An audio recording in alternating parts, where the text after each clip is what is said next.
Hello guys, heavenly body to possess के episode 78 में आप सभी का वेलकम। आपको वीडियो पसंद आती है तो सब्सक्राइब, लाइक, शेयर, कमेंट करने में बिल्कुल कंजूसी मत करिएगा, क्योंकि दोस्तों हम लोग 10,000 सब्सक्राइबर के बहुत करीब आ गए हैं और आपके सपोर्ट के बिना ये नहीं हो पाएगा। तो इसीलिए अपना सपोर्ट बना के रखें और समय ना वेस्ट करते हुए चलते हैं आगे। एपिसोड की शुरुआत में हमको दिखाया जाता है जैसे ही कल्पा पायरेट्स के लीडर ने उस एग के ऊपर अपनी स्पिरिचुअल पावर डाली होती है, उस पायरेट गॉड की पूरी पावर एब्सॉर्ब करना स्टार्ट कर देता है, जिस चीज को देखने के बाद में वो पायरेट बहुत ज्यादा हैरान हो रहा होता है। और जब कल्पा पायरेट का लीडर गॉड इस चीज को देखता है कि उसकी स्पिरिचुअल बॉडी खींच रही है, और इस चीज को देखने के बाद में वो बहुत ज्यादा डर जाता है। उसकी आंखें एकदम फटी की फटी रह जाती हैं और तभी वो चिल्ला के कहता है, अरे मेरी स्पिरिचुअल सेंस और मेरी सारी पावर मेरी बॉडी को छोड़ रही है, आखिरकार ये क्या चीज है। जब लिंग मॉक्सी इस चीज को देखती है तो वहाँ पे चिल्लाते हुए जिया गोजान से पूछती है, क्या ये रेड मून है? क्या ये रेड मून है जिसे हमने पहले देखा था? जिया गोजान वहाँ पर अपनी स्पिरिचुअल पावर पे कॉन्सेंट्रेट करते हुए कहता है, कोई ना कोई हमारे पीछे से छेड़छाड़ कर रहा है, तो सावधान हो जाओ, उसे ये ना पता चले कि हम उसे पहले ही नोटिस कर चुके हैं। जब जिया गोजान उसको पकड़ने का प्लान बना रहा होता है तो दूसरे साइड में हमें पायरेट लीडर गॉड को दिखाया जाता है। पायरेट्स लीडर गॉड को दिखाया जाता है जिसके अंदर से बहुत ढेर सारी स्पिरिचुअल पावर उस अंडे ने खींच ली होती है। और इस चीज को देखने के बाद में वो पायरेट गॉड वहाँ पे घबराते हुए चिल्ला के कहता है, अगर ये इसी तरह से जारी रहा तो ये मेरी सारी की सारी पावर को एब्सॉर्ब कर लेगा और मुझे इससे बचने के लिए वो सब बाहर निकालना होगा जो मेरे पास है, क्योंकि मैं इसके खिंचाव का विरोध नहीं करूंगा या मैं इसके खिंचाव का विरोध नहीं करूंगा।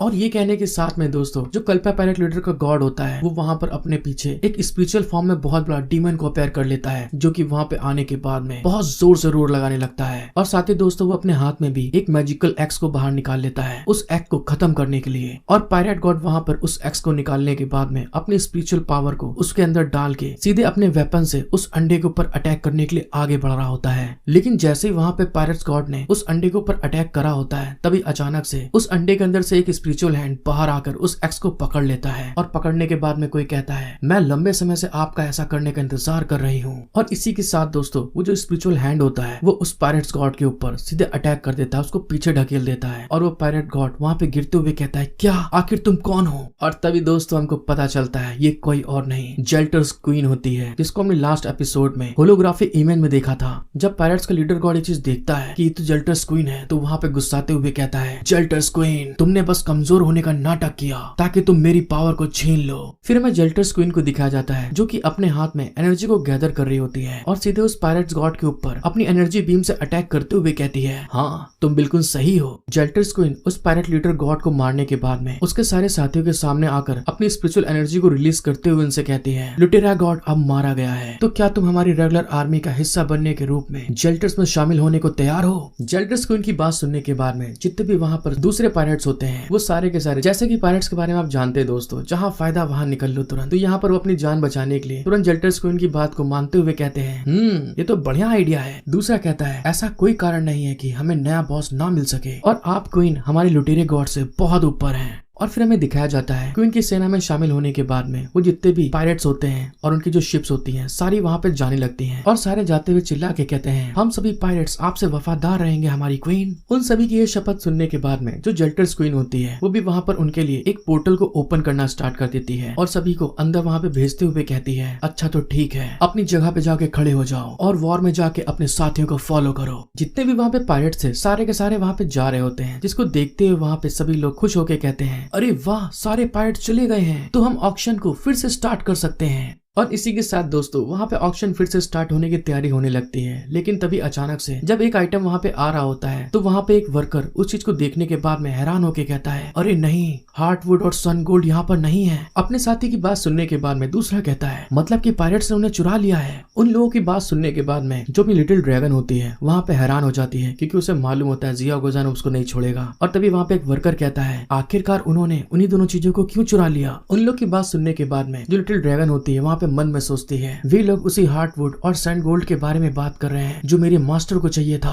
और दोस्तों मौसम बदलने के कारण थोड़ा मेरा गला बैठ गया है, तो प्लीज एडजस्ट कर लीजिएगा। और ये कहने के बाद में वो वहाँ पर खड़े होकर आगे की तरफ बढ़ के ऊपर आसमान में देखते हुए सोचती है, खैर ये सब मास्टर ने किया होगा। और फिर सामने देखते हुए कहती है, लेकिन वो है कहाँ पे अभी? तभी हमारा सीन शिफ्ट हो जाता है और हमें ऊपर आसमान में खूब ढेर सारे पायरेट शिप को दिखाया जाता है जो कि आगे की तरफ जा रहे होते हैं और उन्हीं के बीच में जिया गोजियान और लिंग मोक्जिव खड़ी होती हैं और जिया गोजियान अपने चारों तरफ एक प्रोटेक्शन शील्ड को लगा के रखता है और उन सारे पायरेट शिप को जाते हुए देखकर जिया गोजियान अपने मन में सोचता है, ऐसा लगता है कि वो वर्म होल जेल्टर से बिल्कुल अलग टेक्नोलॉजी को फॉलो करता है और जेल्टर की सभ्यता जितना उन्होंने सोचा था उससे बहुत ज्यादा नष्ट हो गई है। जब जिया गोजियान इस चीज के बारे में अपने मन में सोच रहा होता है तभी लिंग मोक्जिव वहाँ पर इतने ढेर सारे पायरेट शिप को अपने बगल से निकलते हुए देखकर घबरा जाती है और जिया गोजियान को वहाँ पे हक करते हुए कहती है, मास्टर क्या मैं आपके लिए बोझ बनूंगी। लिंग मोक्जिव की बात सुनने के बाद में जिया गोजियान उससे कहता है, अगर आप केवल इसलिए हार मान लेती हैं क्योंकि आप एक ड्रैग होने से डरती हैं तो आप कुछ भी नहीं सीख पाएंगी।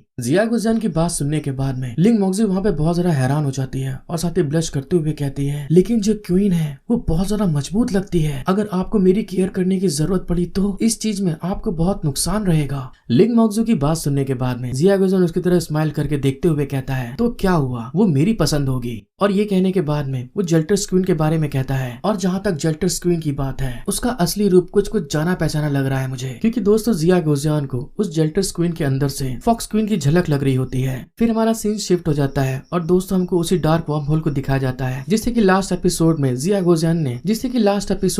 गोजियान ने कमांडर जियो के पास जाके देखा था और वहाँ पर कमांडर जियो की शिप सब खड़ी होती है, लेकिन उस डार्क वर्म होल के अंदर से बहुत ढेर सारी इलेक्ट्रिसिटी बाहर की तरफ निकलना स्टार्ट हो जाती है, मतलब कि वो डार्क वर्म होल वहाँ पे एक्टिवेट होने लगता है। तभी वहाँ पे उस वॉरशिप के अंदर से गोंगसन जियो का असिस्टेंट उसके पास आकर कहता है, मार्शल हमारे पास जो पावर है वो ब्लैक डीमन को चैलेंज देने के लिए काफी नहीं है, फिर भी हम यहाँ पर क्यों हैं? अपने जूनियर की बात सुनने के बाद में गोंगसन जियो हंसते हुए कहती है, तुम चिंता मत करो क्योंकि मदद हमारे पास में 1 मिनट में पहुँच जाएगी। उसका जूनियर वहाँ पे शॉक्ड होते हुए कहता है, क्या मदद?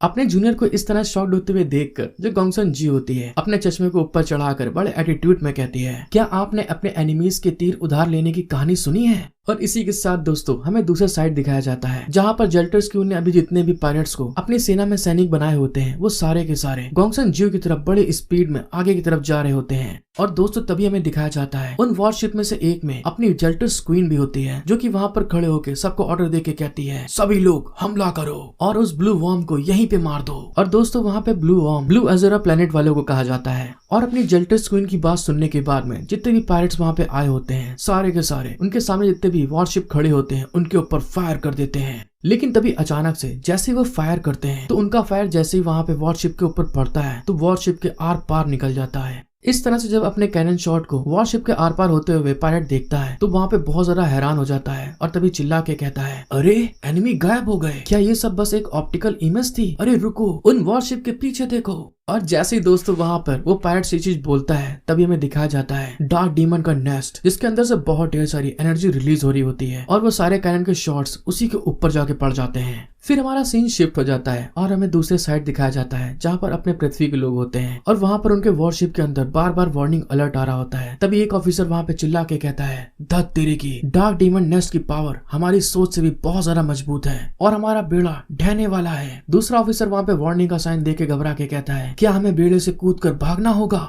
लेकिन तभी दोस्तों अचानक से अपने हीरो की वहाँ पे एंट्री हो जाती है जिसने कि अपने हाथों के सामने एक बहुत बड़ा एनर्जी का प्रोटेक्टिव बैरियर बना दिया होता है और वो सारे अटैक उस पर लड़ने लगते हैं। और जब इस चीज को मार्शल गोंगसन देखती हैं तो वहाँ पर बहुत ज्यादा खुश हो जाती हैं और तभी अपने मन में सोचते हुए कहती हैं, ओहो मुझे उसे फिर से थैंक यू कहना होगा। एपिसोड की स्टार्टिंग बहुत दिलचस्प मोड से स्टार्ट होती है दोस्तों, जहाँ पर 2 एपिसोड से हम लोग डार्क डीमन नेस्ट के बारे में देख रहे थे और फाइनली डार्क डीमन हमारे सामने अपेयर हो जाता है और वो बाहर आते हुए कहता है, कौन है वहाँ पे? और ये कहने के बाद में अपने नेस्ट से बाहर आते हुए चिल्ला के कहता है, मेरी नींद खराब करने की किसकी हिम्मत हुई? और दोस्तों जैसा कि हम जानते हैं अपने पावरफुल लेजेंडरी जिया गोजियान के बारे में कि वो एक बहुत पावरफुल गॉड है। जैसे वहाँ पर डार्क डीमन जिया गोजियान को सामने देखता है तो उसकी फटके चौंसठ हो जाती है, उसकी आंखें बाहर आ जाती हैं और वो घबराते हुए चिल्ला के कहता है, क्या ये तो आप हैं? और अपना हीरो उसके सामने बड़े एटीट्यूड में खड़ा होता है। और फिर जब डार्क डीमन अपने सामने देखता है इतने ढेर सारे शिप्स को तो उसकी और फट जाती है और वो इन सबको देख के घबराते हुए कहता है, और ना ही इन बेड़ों से निपटना आसान है, तो इससे अच्छा ये होगा मैं वापस भाग जाऊं। और जो कोई भी डार्क डीमन को नहीं जानता है वो स्टार्टिंग के एपिसोड को देख सकता है, तो आपको पता चल जाएगा डार्क डीमन के बारे में। और जब डार्क डीमन अपने आप को इन सबके बीच में रजिया फंसी गुंडों की तरीके फंसा देखता है तो वो तुरंत एक कोने को पकड़ते हुए बड़ी स्पीड में वहाँ पे भागते हुए चिल्ला के कहता है, चलो ठीक है, इस बार कोई बात नहीं, मैं अपनी हार मान लेता हूँ, मैं सरेंडर कर रहा हूँ। लेकिन तभी अचानक से जितनी स्पीड में वो भाग के जा रहा होता है उसके सामने एक बैरियर आ जाता है जिसमें वो भागते हुए धड़ाम से लड़ जाता है। और दोस्तों मुझे तो लगा था ये जिया गोजियान ने किया होगा, लेकिन हमें पता चलता है ये कोई और नहीं जेल्टर्स क्वीन होती है, जो कि वहाँ पर अपनी पावर को यूज करते हुए उस डार्क डीमन को एक बैरियर के अंदर कैद कर लेती है और कैद करके खूब स्माइल करते हुए कहती है, तो तुमने देखा, यही कारण है कि मार्शल मुझे यहाँ चाहते थे। अच्छा है, मेरे पास भी इस डीमन को खत्म करने का एक प्लान है। और ये कहने के साथ में दोस्तों जो जेल्टर्स की क्वीन होती है वो अपने हाथ में एक फुटबॉल के साइज के स्पिरिचुअल एनर्जी के बॉल को सीधे डार्क ड्रैगन की तरफ फेंक देती है। और जैसे वो एनर्जी बॉल डार्क ड्रैगन के पास पहुंचता है तो डार्क ड्रैगन अपने आप उस एनर्जी बॉल के अंदर एब्सॉर्ब होने लगता है, खिंचना स्टार्ट हो जाता है। और वो इस चीज को देख के रजिया फंसी गुंडा दोस्तों मजाक में कहता है। और यहाँ पर डार्क डीमन उसी तरह से हरकत करते हुए कहता है, बचाओ, कोई इसे रोको, ये मुझे मारना चाहती है और इसने मेरी नाक में दम कर रखा है। जिया गोजियान जब डार्क डीमन को वहाँ पर इस तरह चिल्लाते हुए देखता है तभी वहाँ पर लिंग मोक्जी को गोंगसन जियो की तरफ टेलीपोर्ट करते हुए कहता है, गोंगसन जियो, इसको कवर करो। और लिंग मोक्जी वहाँ से जाते हुए कहती है, ठीक है मास्टर, मैं समझ गई। और इसी के साथ दोस्तों जो अपनी लिंग मोक्जी होती है वो सीधे गोंगसन जियो के वॉरशिप के अंदर टेलीपोर्ट होके आते हुए हैरान होके कहती है, अरे अब आगे आप क्या करने वाले हैं, क्योंकि उसे तोड़ना बहुत मुश्किल है। और दोस्तों यहाँ पर जेल्टर्स क्वीन की बात हो रही है। लिंग मोक्जी की बात सुनने के बाद में गोंगसन जियो वहाँ पे हंसते हुए कहती है, क्योंकि वह अभी भी ब्लैक डीमन से निपटने में बहुत ज्यादा बिजी है, बेहतर होगा कि हमें अभी यहाँ से चले जाना चाहिए। और ये कहने के साथ में दोस्तों वो वहाँ पर माइक पे खूब तेज चिल्ला के कहती है, सभी लोग वापस चलो। जब जेल्टर्स क्वीन वहाँ पर उन लोग को इस तरह से भागते हुए देखती है तो उनकी मौज लेते हुए कहती है, अच्छा तो तुम लोग यहाँ से भागना चाहते हो, कमांडिंग बेड़े को यहीं छोड़ दो और दूसरे सभी जाकर उनका पीछा करो। और उसकी ये बात सुनने के बाद में जितने भी पायरेट शिप वहाँ पे होती हैं सारे चिल्ला के कहते हैं, ठीक है, हम समझ गए। और दूसरे साइड में हमें गोंगसन जी को दिखाया जाता है जो कि वहाँ पर खूब स्पीड में अपनी वॉरशिप के साथ निकल के जा रही होती है और तभी चिल्ला के कहती है, सी फॉर्मेशन उन्हें हमसे दूर रखेगा। गोंगसन जियो की बात सुनने के बाद में जो जेल्टर्स क्वीन होती है वो वहाँ पर हंसते हुए कहती है, ये तो बहुत बढ़िया स्ट्रेटेजी है, लेकिन तुम्हारे लिए दुर्भाग्य से। और उसके ये कहने के साथ में हमें दूसरे साइड में डार्क डीमन को दिखाया जाता है जो कि वहाँ पर पूरी तरह से एब्जॉर्ब होने वाला होता है, बस उसके 2 टेंटिकल बाहर होते हैं। तभी जेल्टर्स क्वीन कहती है, आप अभी भी टॉप लेवल के वॉरियर की ट्रू एबिलिटीज से पूरी तरह से परिचित नहीं हुई हैं। और वहाँ पर जो डार्क डीमन होता है पूरी तरह से चिल्ला रहा होता है कि कल मुही कमीनी मुझे जाने दे, मेरी गर्लफ्रेंड वहाँ पे मेरा इंतजार कर रही है। जेल्टर्स क्वीन के ये कहने के साथ में दोस्तों जितने भी वहाँ पर वॉरशिप आगे की तरफ बढ़ रहे होते हैं तभी उनको अचानक से एक मैग्नेटिक फील्ड खींचना स्टार्ट कर देती है, जिसको देखते हुए उनके अंदर ऑफिसर एक चिल्ला के कहता है, मार्शल आगे खींचने वाली पावर बहुत मजबूत होती जा रही है जिस कारण से हम आगे नहीं बढ़ सकते। गोंगसन जी वहाँ पर अपने ऑफिसर्स की बात सुनने के बाद में चिल्ला के कहती है, तुम सभी लोग सबसे पहले दुश्मन के हमलों से बचो। जेल्टर्स क्वीन वहाँ पर अपनी एनर्जी को यूज करके उनको तंग करते हुए कहती है, तो मुझे बताओ ये एनर्जी का स्टॉर्म तुम लोग को स्वाद में कैसा लगा। और ये कहने के बाद में दोस्तों जितनी पावर इसने अपने हाथ में गैदर कर रखी थी वो सारी की सारी रिलीज कर देती है, जिस कारण से वहाँ पे एक बहुत बड़ा एनर्जी स्टॉर्म आ जाता है और वो सारे उसमें खिंचना स्टार्ट हो जाते हैं। और साथ ही साथ दोस्तों जब वो लोग वहाँ पे फंसे होते हैं तो दूसरे साइड से जितनी भी पायरेट शिप होती हैं वो भी उनके शिप्स के ऊपर अलग अलग साइड से अटैक करना स्टार्ट कर देती हैं। इस तरह के भयानक अटैक को देखने के बाद में लिंग मोक्जी की तो बुरी तरह फट चुकी होती है और तभी वो घबराते हुए कहती है, धत तेरे की, वो लोग तो हर जगह से हमारे ऊपर शूट कर रहे हैं और इन सारे अटैक से निपटना तो मेरी एबिलिटीज से भी परे है। लिंग मोक्जी की बात सुनने के बाद में गोंगसन जी भी वहाँ पे घबराते हुए कहती है, मुझसे गलती हो गई, मुझे उस जेल्टर्स क्वीन को कम नहीं आंकना चाहिए था। और जैसे गोंगसन जी ने इस चीज के बारे में बोला होता है तभी दोस्तों वहाँ पर एक बहुत बड़ा विस्फोट होता है, बोले तो धमाका। लेकिन जब धमाके का धुआं वहां से हटता है तो हमें दिखाया जाता है जितनी भी अपने अज़ूर ड्रैगन स्टार शिप्स होती हैं सारी की सारी वहां पर एक प्रोटेक्टिव बैरियर के पीछे होती हैं और उनको कुछ नहीं होता। और तभी हमको पता चलता है अपना लौंडा जिया गोजियान वहाँ पे आ चुका होता है और वहाँ पर अपनी एनर्जी से उन सभी को बचाने के साथ में जिया गोजियान जेल्टर्स क्वीन से कहता है, तुम मुझे केवल इसलिए अनदेखा नहीं कर सकती क्योंकि मैंने शांत रहना चुना। और दूसरे साइड में जब गोंगसन जियो और लिंग मोक्जियो अपने कड़क हड्डी लौंडे को देखती हैं तो बिल्कुल फिदा हो जाती हैं। लिंग मोक्जियो चिल्ला के कहती है, ओ मम्मिया मास्टर। और गोंगसन जियो वहाँ पे अपने चश्मे को चढ़ाते हुए लुक देके कहती है, मुझे बहुत अफसोस है, हमें अब भी उस पर निर्भर रहना होगा। जेल्टर्स क्वीन जब वहाँ पर जिया गोजियान की इस तरह की खतरनाक पावर को देखता है कि उसके अटैक को उसने अपने प्रोटेक्टिव बैरियर से रोक लिया तो वहाँ पे हैरान हो जाती है और चिल्ला के कहती है, ये पावर, आप तो अज़ूर ड्रैगन स्टार के गॉडफादर हैं। जिया गुजन उसको इस तरह से घबराते हुए देखकर वहाँ पे हंसते हुए कहता है, तुम्हारी हिम्मत कैसे हुई मुझे इस तरह से मेरी जगह का नाम लेके पुकारने की।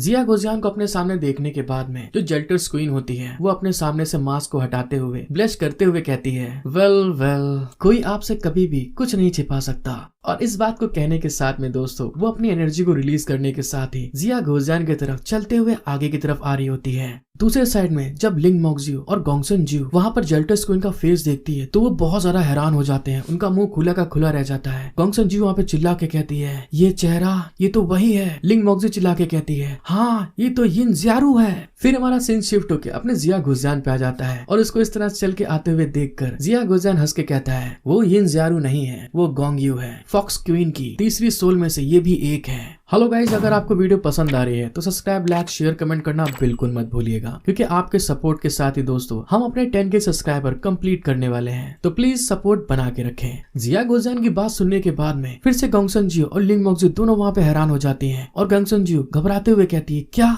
तीसरी सोल? और लिंग मोक्जियो वहाँ पे कहती है, मास्टर क्या ये क्या कह रहे हैं? उन दोनों को इतना कंफ्यूज होते हुए देखकर जिया गुजियान उनको समझाता है, हाँ मैंने सही कहा, जब एक सोल की सेल्फ अवेयरनेस होती है, मतलब बोले तो दोस्तों जागरूकता, तो उस सोल के अंदर अच्छाई और बुराई की फीलिंग भी आ जाती है। और कल्टीवेशन में अपने रास्ते का एक तरीका खुद की सोल को मारना है। और इसी के साथ दोस्तों हमारा सीधे सीन शिफ्ट होके फॉक्स क्वीन के ऊपर चला जाता है, जो कि वहाँ पर कल्टीवेशन कर रही होती है और उसी के साथ में उसके नेगेटिव और पॉजिटिव दोनों साइड दिखाए जाते हैं। फिर जिया गुजियान हमें बताता है, मरने से पहले लोंगियो ने उसकी सोल को 3 भागों में बांट दिया। यिन ज़्यारू ने अपनी खुद की सेल्फ अवेयरनेस बना रखी और शेंग झाओ ने अच्छाई वाली फॉक्स स्पिरिट को अपनाया, लेकिन जबकि उसकी जो इविल फीलिंग वाली सोल थी उसने अजूरा ड्रैगन स्टार प्लैनेट को छोड़ दिया। और जिया गुजियान के ये कहने के बाद में हमें दिखाया जाता है कि जेल्टर्स क्वीन किस तरह से ऐसे हो गई। और फिर जिया गुजियान बताता है, फॉक्स क्वीन की इविल सोल यूनिवर्स को पार करते हुए अपनी इविल सोल को जेल्टर्स क्वीन में जा मिलाया, जो अपने लोगों के जिंदा रहने से भी बहुत परेशान थी, क्योंकि वे दोनों नियति को चैलेंज देना चाहते थे और जीवन के नए स्वरूप बनाना चाहते थे। इस कारण से उनकी सोल एक दूसरे से मिलती जुलती थी और एक टाइम पे आने के बाद में वो दोनों एक साथ जुड़ गयी। और जिया गुजियान के ये बताने के साथ में दोस्तों हमारा सीन शिफ्ट हो जाता है। फिर जिया गुजियान कहता है, बस एक यही कारण है कि अजूरा ड्रैगन स्टार को ये जीतना चाहती है। सबसे पहले ह्यूमन के प्रति फॉक्स क्वीन की नाराजगी से ये बनी है। जिया गुजियान की ये बात सुनने के बाद में दोस्तों लिंग मोक्जियो और गोंगसन जियो दोनों इस चीज को समझ जाती हैं कि आखिर खेल क्या चल रहा था। फिर जिया गुजियान उन दोनों को ज्ञान की बातें पेलने के बाद में गोंगयू की उसी इविल साइड के पास जाते हुए कहता है, और हाँ दूसरी बात, ये मेरी मतलब गॉड फादर की पावर भी चाहती है। जिया गुजियान की बात सुनने के बाद में जो जेल्टर्स क्वीन होती है वो वहाँ पे स्माइल कर रही होती है। तभी जिया गुजियान कहता है, और तीसरी बात, ये अपनी दोनों फॉक्स क्वीन की सोल को खत्म करके स्वर्ग रोहण तक पहुँचना चाहती है। फिर जिया गुजियान भी अपनी एनर्जी को धीरे धीरे रिलीज करते हुए कहता है, मुझे पहले भी वर्म होल बहुत अजीब लगा था और फिर भी आपको लाइट और डार्क जोन को अपने अंदर से बाहर निकालते हुए देखने के बाद में मैं सब कुछ जान गया कि वहाँ तुम ही थी जिसने मेरे लाइट शटल और स्काई प्रिज्म को अजूरा ड्रैगन स्टार से दूर ले लिया था। क्यों, मैंने सही कहा ना? जिया गुजियान की बात सुनने के बाद में जेल्टर्स क्वीन वहाँ पे एक बेल निकाल के बजाते हुए स्माइल करके कहती है, वाओ आप तो सच में बहुत इम्प्रेसिव हैं फादर गॉड, और साथ ही आपने बिल्कुल सही अनुमान लगाया। लेकिन इससे क्या होगा? और भले ही आप गॉड फादर हो, आपको मेरे द्वारा एब्जॉर्ब होना होगा। और दोस्तों जैसे जेल्टर्स क्वीन ने वहाँ पे अपनी एनर्जी रिलीज करने के साथ में उस बेल को बजाना स्टार्ट कर देती है, वहाँ पे एक बहुत बड़ा पोर्टल ओपन होना स्टार्ट हो जाता है। जब जिया गुजियान उस पोर्टल को देखता है अपने ऊपर, तो जेल्टर्स क्वीन से कहता है, मेरे पास अभी भी आपके लिए एक क्वेश्चन है। और ये कहने के साथ में वो अपनी एनर्जी भी रिलीज करने लगता है। जिया गुजियान की बात सुनने के बाद में वो अपनी बेल की स्पीड और बढ़ाते हुए जिया गुजियान से कहती है, अच्छा ठीक है, क्योंकि आप एक गॉड फादर हैं तो इसलिए आप पूछ लीजिए। फिर जिया गुजियान अपना सवाल पूछता है, वैसे जुड़ी हुई तीनों स्पिरिचुअल सोल को एक दूसरे से स्वतंत्र रहना चाहिए, क्योंकि आप दूसरों की तुलना में बहुत मजबूत हैं। क्या आप उनके अस्तित्व को महसूस कर सकती हैं और उन्हें कंट्रोल कर सकती हैं? जिया गुजियान की बात सुनने के बाद में जो जेल्टर्स क्वीन होती है वहाँ पे स्माइल करते हुए कहती है, ज़्यारू सेल्फ अवेयरनेस रखती है, क्योंकि वह मेरी ही ब्लड लाइन की है, तो इस कारण से मैं कम से कम इस जगह पर उसे कंट्रोल नहीं कर सकती। जेल्टर्स क्वीन की ये बात सुनने के बाद में जिया गुजियान वहाँ पे हैरान होते हुए कहता है, लेकिन आपके पास तो अच्छी सोल पर अधिकार है। क्यों, मैंने सही कहा ना? और इस चीज को कहने के बाद में दोस्तों जिया गुजियान वहाँ पे बहुत सारा गुस्सा भी हो जाता है, जिस कारण से वो अपनी स्पिरिचुअल एनर्जी को रिलीज करते हुए अपने पीछे एक बहुत बड़ी तलवार को निकालते हुए कहता है, योर मैजेस्टी, आपको तो बहुत अच्छे से मालूम होना चाहिए। जिया गुजियान की बात सुनने के बाद में जेल्टर्स क्वीन वहाँ पर अपने हाथों में एनर्जी को रिलीज करते हुए स्माइल करके कहती है, सम्मानित गॉड फादर, मुझे इन सब चीजों की कोई परवाह नहीं है कि आप क्या सोचते हैं, मुझे बस आपकी पावर चाहिए। मैंने पहले ही लुटेरे गॉड और डार्क डीमन की पावर को एब्सॉर्ब कर लिया है। भले ही आप ट्रांसक्यूलिटी फेज फेस में हूँ, मतलब दोस्तों शांति चरण, फिर भी आप मेरे बराबर नहीं होंगे। जिया गोजियान जेल्टर्स क्वीन की ये बात सुनने के बाद में वहाँ पे और गुस्सा आ जाता है और अपनी एनर्जी को रिलीज करते हुए उस एनर्जी को अपनी तलवार में डालने लगता है और फिर जेल्टर्स क्वीन की तरफ देख के कहता है, अगर मेरे साथ में भी 2 लोग हों तो क्या होगा। और इस बात को कहने के बाद में दोस्तों जिस तलवार में उसने अपनी एनर्जी को डाली होती है उस तलवार को सीधे डार्क डीमन के एनर्जी बॉल की तरफ फेंक देता है और चिल्ला के कहता है, चलो डार्क डीमन अब बाहर आ जाओ। और वो तलवार सीधे दोस्तों जो एनर्जी बॉल होती है उसको वहाँ पे काट देती है और अपने मास्टर की आवाज सुनने के बाद में डार्क डीमन वहाँ पे एकदम से शॉक्ड हो जाता है और देखता है कि मैं अब आजाद हो रहा हूँ। और जब इस चीज को जेल्टर्स क्वीन होते हुए देखती है तो वो भी वहाँ पे हैरान होते हुए कहती है, क्या मुझे कुचलने के लिए तुम्हें अपने दुश्मन से मदद मांगने में कोई प्रॉब्लम नहीं है? आप ट्रांसक्विलिटी फेस के लेवल पर है मास्टर, और मैंने कभी भी किसी को इतना बेशर्म होते हुए नहीं देखा। जब जेल्टर्स क्वीन वहाँ पे चिल्ला रही होती है, दूसरे साइड में जिया गोजियान डार्क डीमन के पास जाकर उसके टेंटिकल से पकड़ के उसको ऊपर की तरफ निकालते हुए कहता है, वैसे तुम्हारे पास भागने का अभी भी एक मौका है, तो तुरंत जाओ, इसका इस्तेमाल करो। और जिया गोजियान की बात सुनने के बाद में जो डार्क डीमन होता है वो हैरान हो जाता है कि ये क्या कह रहे हैं ये। और तभी अचानक से जिया गोजियान उसको घुमाते हुए बहुत ज्यादा स्पीड में स्पेस पे फेंक देता है और फिर वहाँ से भागते हुए डार्क डीमन चिल्ला के कहता है, वाओ एक मौका, मैं आपकी इस दया के लिए धन्यवाद देता हूँ। मैं एक ब्लैक डीमन हूँ, कोई धक्का मुक्की करने वाला नहीं जो मुझे जो आए पेल के चला जाए। और इस बात को गुस्से में कहने के साथ में दोस्तों जेल्टर्स क्वीन की तरफ आगे बढ़ रहा होता है मिडिल फिंगर को दिखाते हुए, और फिर आगे बढ़ते हुए वो वहाँ पर एक बहुत बड़ा एनर्जी का एक बॉल बना लेता है और उसके ऊपर चिल्लाते हुए कहता है, तुमको मेरी बेइज्जती नहीं करनी चाहिए थी। चलो फिर ठीक है, अब मैं तुमको बताता हूँ कि मुझे परेशान करने वाले का आखिर क्या होता है। और ये कहने के बाद में दोस्तों वो अपना बहुत बड़ा एनर्जी बॉल सीधे जेल्टर्स क्वीन की तरफ फेंक देता है, जिसके अंदर से बहुत ढेर सारी एनर्जी रिलीज होते हुए आगे की तरफ जा रही होती है। और जेल्टर्स क्वीन के पास पहुंचने के बाद में जितनी भी उसकी वॉरशिप खड़ी होती है सारी की सारी वहाँ पे अपने आप डिस्ट्रॉय होने लगती है और जेल्टर्स क्वीन भी उड़ते हुए पीछे की तरफ गिरते हुए कहती है, अरे ये तो मास्टर की ट्रांसक्विलिट फेस पावर है, ये ताकत तो सच में बहुत कमाल की है। और दोस्तों हमें दिखाया जाता है वो जो एनर्जी बॉल होता है उसकी पावर इतनी ज्यादा बढ़ने लगती है कि बढ़ते बढ़ते धीरे अज़ूर ड्रैगन स्टार शिप की तरफ बढ़ने लगती है। जिस चीज को देखने के बाद में जितने भी वहाँ पे सोल्जर्स ऑफिसर होते हैं सब डरने लगते हैं। जब वहाँ पे लिंग मॉक्जियो इस तरह की डिस्ट्रक्टिव पावर को देखती है तो वहाँ पर वो भी अपनी स्पिरिचुअल पावर को रिलीज करते हुए कॉन्सेंट्रेट कर रही होती है और उसको इस तरह से करते हुए देखकर गॉन्गसन जियो कहती है, क्या सब कुछ ठीक है और क्या तुम अब भी इसे कायम रख सकती हो? गॉन्गसन जियो की बात सुनने के बाद में लिंग मॉक्जियो कहती है, हाँ मैं ठीक हूँ। मास्टर के फॉर्मेशन ने अधिकतर अटैक को वहाँ पे ब्लॉक कर लिया है। और दूसरे साइड में हमें ब्लैक डीमन को दिखाया जाता है जो कि वहाँ पर इस तरह से डिस्ट्रक्टिव पावर को रिलीज करने के बाद में अपनी दुम बचा के भागते हुए कहता है, अब जबकि सब कुछ अस्त व्यस्त हो गया है तो बेहतर होगा कि मैं मौका लेके यहाँ से निकल जाऊं। तो ठीक है मेरे दोस्तों, मैं यहाँ से जा रहा हूँ। जब ब्लैक डीमन वहाँ पे बड़ी स्पीड में निकल रहा होता है दोस्तों, तभी अचानक से हमें आज अपने जिया गोजियान का ओरिजिनल फॉर्म दिखाया जाता है। वो ब्लैक डीमन के सामने एक बहुत बड़े रूप में सामने आ जाता है और उसके आगे अपनी तलवार से अटैक कर रहा होता है। और जैसा कि आप देख सकते हैं कि जिया गोजियान कितने ज्यादा बड़े फॉर्म में है कि डार्क डीमन वहाँ पे एक चुहिया जैसा लग रहा होता है। और इस चीज को देखने के बाद में डार्क डीमन बुरी तरह चिल्ला रहा होता है और तभी हमें दिखाया जाता है डार्क डीमन जिया गोजियान के ऐसी खतरनाक पावर को देखने के बाद में वहाँ पे आखिरी टाइम में डिसअपीयर होते हुए चिल्ला के कहता है, ये क्या कर रहे हो? तुमने मुझे यहाँ से जाने देने का वादा किया था। जिया गोजियान तुम झूठे हो एक नंबर के। डार्क डीमन की बात सुनने के बाद में जिया गोजियान अपनी पावर को वहाँ पे रिलीज करते हुए स्माइल करके कहता है, वैसे दुर्भाग्य की बात है कि नैतिकता के बारे में आपकी समझ बहुत ज्यादा नहीं है। जब जिया गोजियान इस चीज के बारे में बोल रहा होता है, दूसरे साइड में हमें जेल्टर्स क्वीन को दिखाया जाता है। वो भी वहाँ पर एक पोर्टल को ओपन करते हुए वहाँ से भागने की कोशिश कर रही होती है और जिया गोजियान उसको इस तरह से भागते हुए देख लेता है। फिर जेल्टर्स क्वीन उस पोर्टल के अंदर जाते हुए अपनी बेल को बजा के जिया गोजियान की तरफ देख के कहती है, अगर तुमने मुझे मारने का पक्का कर लिया है तो मैं कैसे बच सकती हूँ? लेकिन इसका मतलब ये भी है जो आपके साथ इंसान आए हैं उनका विनाश होने वाला है। क्या आपको उनकी परवाह नहीं है? जेल्टर्स क्वीन की बात सुनने के बाद में जिया गोजियान जब पीछे की तरफ देखता है तो वही दोस्तों एनर्जी बॉल जिसमें डार्क डीमन कैद होता है वो वहाँ पर रिपेयर हो जाता है और वहाँ पर अपनी एनर्जी को रिलीज करना स्टार्ट कर देता है, मतलब कि ब्लास्ट होने वाला होता है दोस्तों। और आगे क्या होने वाला है हम लोग नेक्स्ट एपिसोड में देखेंगे। हेलो गाइस, आई होप कि आपको वीडियो पसंद आई है, तो सब्सक्राइब, लाइक, शेयर, कमेंट करने में बिल्कुल कंजूसी मत करिएगा, क्योंकि दोस्तों वीडियो बनाने में बहुत मेहनत लगती है। और दोस्तों आपके सपोर्ट और प्यार से हमारे 10K कंप्लीट होने वाले हैं। और इसी के साथ मिलते हैं हम लोग नेक्स्ट एपिसोड में। Thank you for watching my video. Love you all.